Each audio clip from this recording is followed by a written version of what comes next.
자, 오늘은 느헤미야 8장 말씀을 가지고 느헤미야와 에스라의 부흥운동 이런 제목으로 말씀 전하도록 하겠습니다. 따라봅시다. 느헤미야와 에스라의 부흥운동. 우리가 다음 주에 이제 10주년 기념 집회를 앞두고 있습니다. 지난주부터 부흥에 대한 이야기를 우리가 살펴보고 있습니다. 지난주에는 무슨 부흥이었습니까?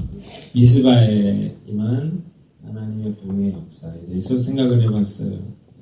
미스바의 부흥은 어떻게 일어났나요? 원인은 뭐였어요?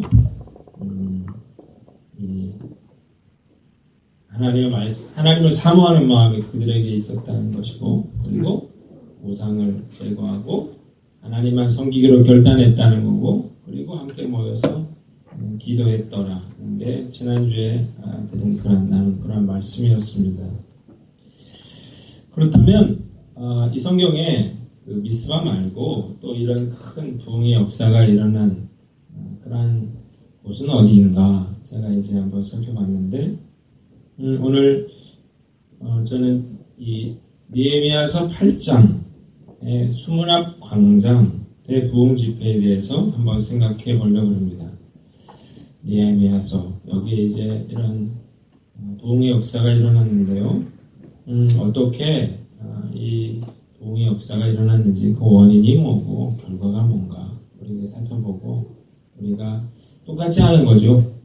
이렇게 간절한 마음으로 이 부흥을 사모함으로 다음 주 집회 가운데, 예배 가운데 놀라운 부흥의 역사가 임하시기를 주님의 이름으로 축원합니다. 오늘 우리가 읽은 이 본문의 배경은 이런 거예요. 이스라엘 유다가 어느 나라에 망했습니까? 바벨론이 이제 침공을 하죠. 그래서 느부갓네살 왕이라고 하는 왕이 이제 유다를 이제 망하게 해요. 그래서 이제 백성들을 어디로 끌고 가요? 바벨론으로 끌고 가게 됩니다. 그래서 몇 년이 흐릅니까? 몇 년이죠? 70년. 예레미야 선지자가 미리 예언한 거예요. 70년이 지나면 하나님께서 너희들을 돌이키실 것이다 그랬는데, 정말 70년이 지나서 고레스라고 하는 왕이 이 이스라엘 백성들을 너희 나라로 고국으로 돌아가라는 그런 칙령을 내리게 됩니다. 그게 이제 고레스 칙령이라고 그러는데, 그래서 이스라엘 백성들은 3번에 걸쳐서 이제 귀환을 하게 돼요. 그래서 1차 귀환은 537년도 수룹바벨이 이 사람들을 이끌고 이제 귀환을 하게 되는데, 한 5만 명 정도 되는 사람들이 오게 됩니다. 그래서 우리 사역 훈련하는 분들은 수룹바벨 하면 뭐죠? 성전을 우리가 세우게 되는 거예요.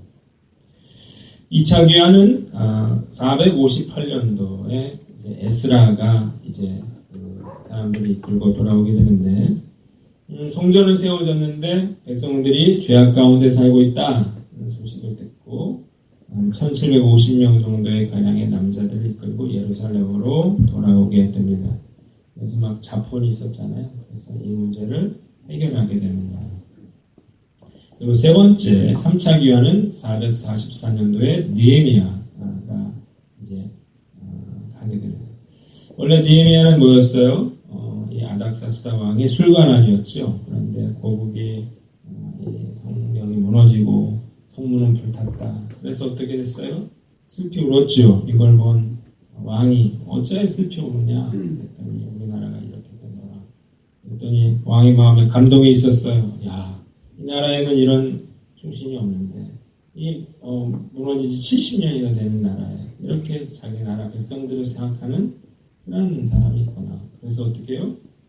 이 느헤미야를 총독으로, 유다 총독으로 보내주게 되죠. 그래서 이제 느헤미야가 사람들을 이끌고 이제 예루살렘 성벽을 재건하게 되는 이야기가 7장까지 나와 있고, 그리고 이제 이런 상황에서 이제 사람들이 모여서 집회를 하게 되는 그런 내용입니다.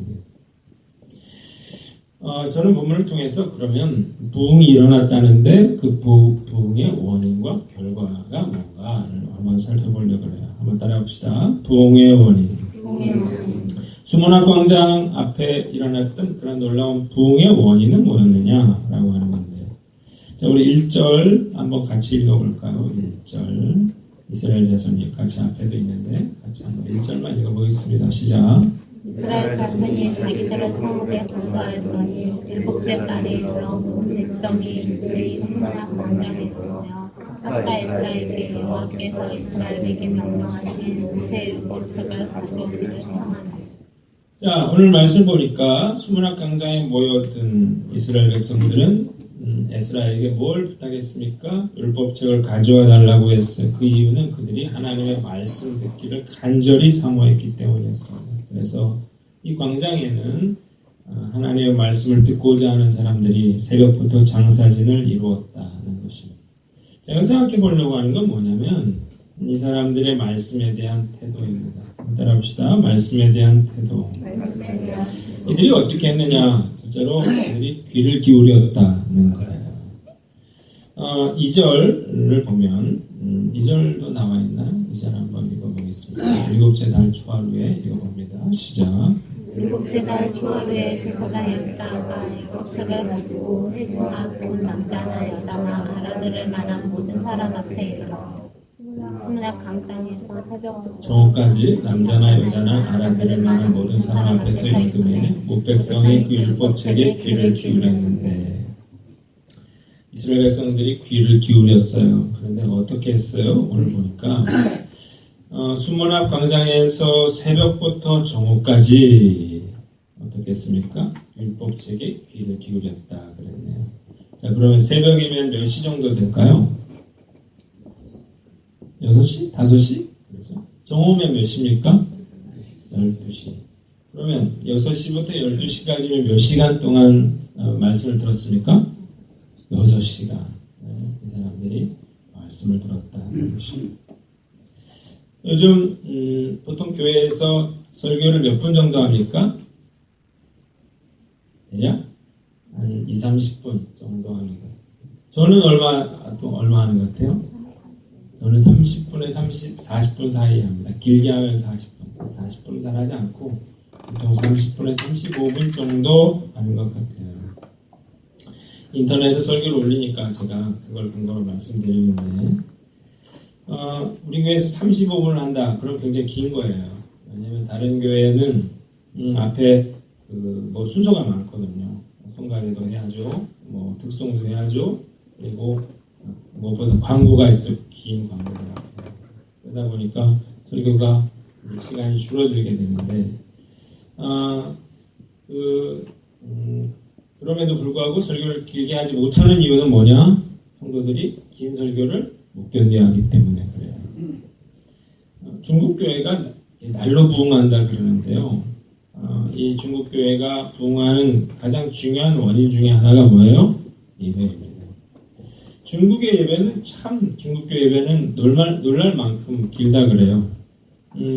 예전에 기억나시는지 모르겠는데 중국에서 선교사 부부 오셨잖아요. 그래가지고 우리가 말씀을 이렇게 전해달라고 했는데 제가 수요일날 중국에서 오신 분들은 미리 꼭 얘기를 안 해놓으면 너무 길어지니까 제가 1시간 10분을 드리면서 이 시간 안에는 꼭 좀 끝내주십시오. 그렇게 제가 부탁을 했어요. 이제 설교 시작했잖아요. 그래가지고 막 한참 하는데 뭐 9시가 넘어가는데도 안 끝나고 그러니까 사모님이 어떻게 했어요? 막 옆구리를 막 쓸어가지고 뭐 통역을 하는데 그만하라고 그래가지고 9시 넘어서 끝났던 기억이 있죠? 그러고서 그분이 뭐라 그랬어요? 시작도 못했다 그렇게 얘기를 했어요. 정말로 그걸 들어보니까 정말 시작도 안 하고 끝났더라고요. 중국의 교인들은 말씀을 듣고자 하는 그런 열심이 있어요. 그래서 한국 목사님들이 중국에 가면 어떻게 설교할까요? 그러면 뭐라고 얘기한대요? 무조건 길게 해달라 그렇게 얘기를 한대요. 그러면서 3시간 이하로 설교하는 분은 못 오게 해달라 이렇게 부탁을 한다. 저 같은 사람은 중국에서 절대 설교를 못할 것 같아요. 어느 목사님이 설교를 얼마나 하면 좋겠습니까? 그랬더니 이렇게 얘기를 했대요. 장장익선. 무슨 뜻입니까? 길면 길수록 좋다. 그래가지고 이 목사님이 진짜 전목돈 힘을 다해서 5시간을 했대요. 내가 이제 끝내려고 그랬더니 갑자기 뒤에서 식사가 아직 준비 안 됐다면서 1시간을 더 하라고 해가지고 6시간을 설교를 했다고 합니다. 중국 교회가 왜 부흥하는가? 이런 말씀에 대한 열정과 사모함이 있기 때문이 아닌가 그런 생각이 들죠. 자, 점점 이 말씀 듣는 것들을 힘들어하고 관심이 없는 사람들이 늘어나기 때문에 한국교회가 이렇게 어려워지는 게 아닌가 그런 생각이 들어요. 나는 어떤가 생각해 보는 거예요. 나는 얼마나 말씀에 대한 사모함이 있습니까? 나는 얼마나 기대하는 마음을 가지고 오늘 예배에 나왔습니까? 형식적이고 습관적인 그런 예배에는 아무 능력도 없다는 사실을 아시기를 바랍니다. 부흥은 말씀을 듣고자 하는 그런 열정, 귀를 기울였어요. 그래서 어떻게 해요? 이런 부흥의 역사가 임했다는 사실을 우리가 깨닫고 우리가 정말 말씀을 듣기를 사모하는 그런 열정이 회복되는 저와 여러분들 되시기를 주님의 이름으로 축원합니다. 또 하나 두 번째는 반응했다는 것입니다. 한번 따라합시다. 반응했다. 자, 5절을 보니까 에스라가 모든 백성 위에 서서 그들 목전에 책을 펼 때 모든 백성이 일어서니라 그랬네요. 자, 이 사람들은 그냥 말씀을 드린 게 아니라 반응을 했어요. 말씀을 들으면서. 그래서 율법적을 폈더니 사람들이 어떻게 했어요? 일어섰다고 했습니다. 그러니까 설교를 지금 몇 시간 동안 일어서서 들은 거예요? 6시간 동안을 일어서서 설교를 들은 것입니다. 만약 우리 교회 다 서서 설교를 들으시라 그러면 30분인데 다 빈혈로 쓰러지지 않을까. 이들은 이제 서서 듣기만 하는 게 아니라 6절을 보세요. 이 에스라가 6절 한번 같이 읽어보겠습니다. 거기 안 나와있죠? 6절 에스라가 위대하신 하나님 여호와를 송축하며 모든 백성이 손을 들고 아멘 아멘 하고 응답하고 몸을 굽혀 얼굴을 땅에 대고 여호와께 경배하니라 그랬습니다. 저는 여기서 이 사람들이 어떻게 했다는 거예요? 말씀이 선포될 때 아멘 아멘 했다는 거예요. 이게 오늘 성경책에 나와 있어요. 아멘이 무슨 뜻이죠? 아멘이? 그렇게 될 줄 믿습니다. 이런 뜻입니다. 그러니까 축복의 말씀이 선포될 때 아멘, 저는 그렇게 될 걸 믿습니다. 이런 고백을 했다는 거예요. 부흥하는 교회의 특징이 있대요. 그건 뭐래요? 아멘을 잘하는 교회가 부흥한다. 그랬습니다. 저는 틀린 말 같지가 않아요. 말씀이 선포되는데 아멘. 그 말은 뭐예요? 내가 그 말씀이 나에게도 이루어질 줄 믿습니다. 이런 고백을 하는 거니까. 그러니까 아멘을 잘하면 부흥한다. 틀린 말은 아니죠. 그래서 어느 교회 이름은 아멘 충성교회더라고요. 한번 가보고 싶고 얼마나 성도들이 아멘을 잘할까. 교회 이름이 아멘교회입니다. 김사만 목사님 명성교회 목사님이 너무너무 가난했잖아요. 그런데 전도사 시절부터 이분이 정말로 아멘을 잘했대요. 교수님이 뭐라고 해야 돼요? 축복의 이야기를 하면 반드시 아멘을 했대요. 그러면서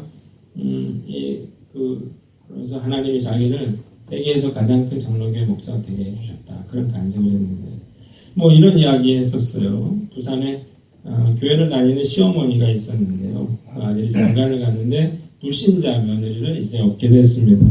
그런데 이제 결혼했는데 몇 년을 기다려도 아이가 안 생기는 거예요. 그래서 이제 검사도 해보고 약도 먹고 그랬는데 이제 아이가 안 생기니까 시어머니가 교회에 가자. 그래서 이제 며느리를 교회로 데리고 나왔습니다. 그런데 임신의 소식이 들리지 않고 이러니까 이 시어머니가 우리 목사님한테 안수기도를 받자 그렇게 했어요. 그래가지고 며느리를 데리고 이제 목사님한테 안수기도를 받게 됐습니다. 목사님 손을 얹고 하나님 이 딸에게 아이를 주실 줄 믿습니다. 이렇게 기도를 했어요. 자, 그런데 이 며느리가 아멘 안 하는 거예요. 그러니까 이 시어머니가 아멘하라고 아멘해 그랬는데 안 하는 거예요. 그러니까 안타까운 시어머니가 자기가 아멘 그랬는 거예요. 그래서 시어머니가 임신을 하게 됐어요.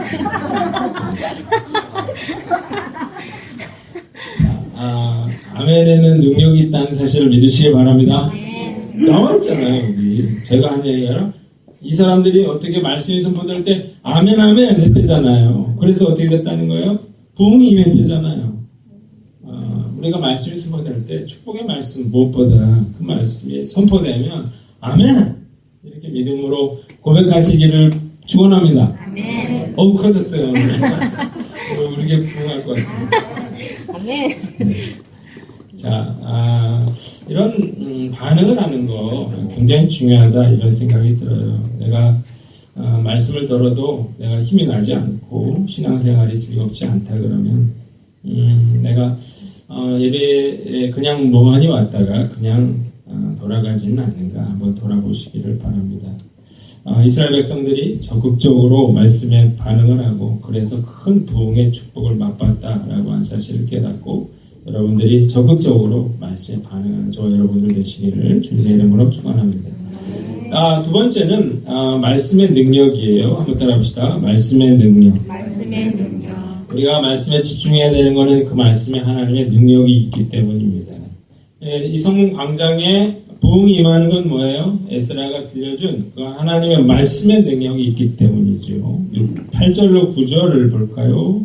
8절로 9절 같이 한번 읽어보겠습니다. 하나님의 읽습니다. 시작. 하나님의 율법책을 낭독하고 그 뜻을 해석하여 백성에게 그 낭독하는 것을 다 깨닫게 하니 백성이 율법의 말씀을 듣고 다 오는지라. 자, 오늘 말씀 보니까 이 말씀이 선포됐는데 그 말씀을 듣고 어떻게 했어요? 이스라엘 백성들은 다 통곡하고 울었습니다. 그 이유는 말씀을 들으면서 그런 자신의 모습들, 숨겨진 죄들 이런 것들이 다 드러났기 때문이지요. 자, 부흥의 현장에는 이런 회개의 역사가 있습니다. 이 하나님 말씀 앞에서 우리가 회개할 때 놀라운 부흥의 역사가 임하더라 하는 것입니다. 자, 여러분들이 우리가 어떤 문제가 있습니까? 축복을 받기를 원합니까? 그렇다 그러면 먼저 뭐가 필요해요? 우리가 하나님 앞에서 회개하는 그러한 모습이 필요한 것이죠. 회개라는 말, 통회라고 하는 말은 부스러지다라고 하는 말에서 유래했어요. 이건 나의 그런 자아가 이렇게 부스러지는 걸 말해요. 회개라고 하는 것은 우리가 내 생각 여기에 사로잡혀 있으면 우리가 이런 부흥을 경험할 수가 없는 거예요. 내 생각 깨지고 내 자아가 깨지고 내 욕심이 깨지고 내 계획이 깨질 때 비로소 부흥의 역사가 임할 수 있는 것입니다.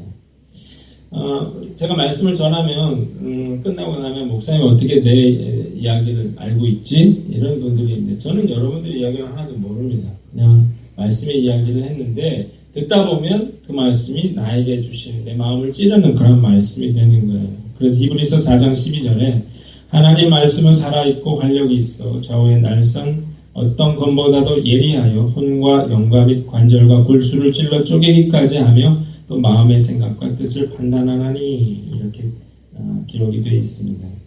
하나님의 말씀에는 이런 능력이 있어요. 제가 그냥 제 인간적인 그런 말로 여러분들은 어떻게 설득하겠습니까? 저는 말도 잘 못하는데 하나님 말씀의 능력이 있기 때문에 그 말씀을 들을 때 어떻게 해요?